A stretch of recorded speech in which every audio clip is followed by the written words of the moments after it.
Hi, welcome to Lab 3, Black Hole Lab. In this lab, we'll be using momentum principle, Newton's second law, and Newton's law of universal gravitation in order to find the unknown, which is our black hole's mass. And we have the given information, the observation data of the star, which is the .csv file, and the star's mass, black hole's position, as well as delta t, which is 1 day. We will then plug in all our given information in Python. After plugging in all the given information, we are now ready to edit the code. So we start with the momentum equation using the momentum principle, P equals mv. And v we can find from this is the change in position over change in time, and the positions or the observation data that we were given. So this will be the initial momentum and final momentum, and the change in momentum is just final minus initial. Same with velocity, final velocity minus initial velocity. And dp dt is just delta p over delta t. Notice on the right side is just the code for Python. They will be putting in the code to Python. And then after that, we use Newton's second law, sum of the forces equals ma. So we can see here that at the end we will get momentum, the change in momentum equals to the force. Because the change in momentum is change in momentum over change in time.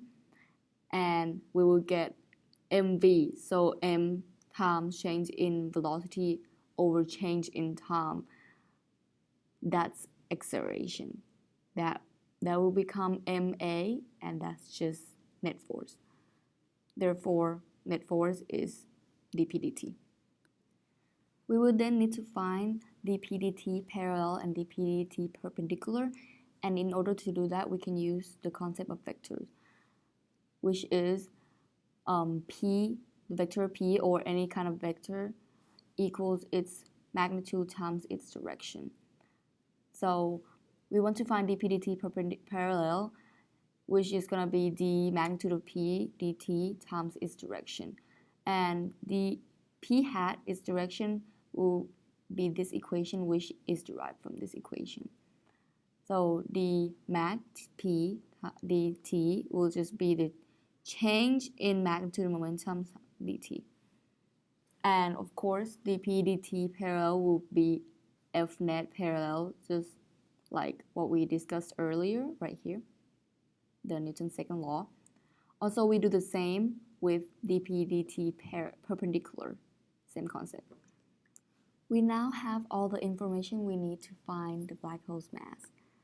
So we use Newton's law of universal gravitation, F net, the magnitude of F net equals g, the gravitation constant, times mass 1, mass 2, over the magnitude of the change in distance squared. So we have the mass of the black hole. We want the mass of the black hole by itself in one side, so we move everything else to the other side. So this is what we get when we do that. And we can put that in our Python. And delta r, you may ask, is just the distance between the two, the black hole and our star. And our star position is just from our observation data. So we can put it as star.pos and vector x index. You can see in the code the index will be increasing. It will be incremented by 1 later on, and y index. We can now put all our scratch work in the Python program. So you can see here, everything is right here, the black hole's mass and everything. So then when we compile it, we'll see that this is the time, you can see right here, the magnitude of the net force, force parallel, force perpendicular, as well as the black hole's mass. So now for the questions, how are F net and dp dt different? F net is the cause and dp dt is the effect. Just like how the centripetal force describes dp dt perpendicular, which is the result from F net perpendicular. So next question, what if we replace the black hole with a different black hole, but everything else is the same, is it possible to find a new value for the black hole's mass? No, it is not possible to find the new value for the black hole's mass because all of our inputs are going to be the same. Therefore, the calculations will remain the same as well.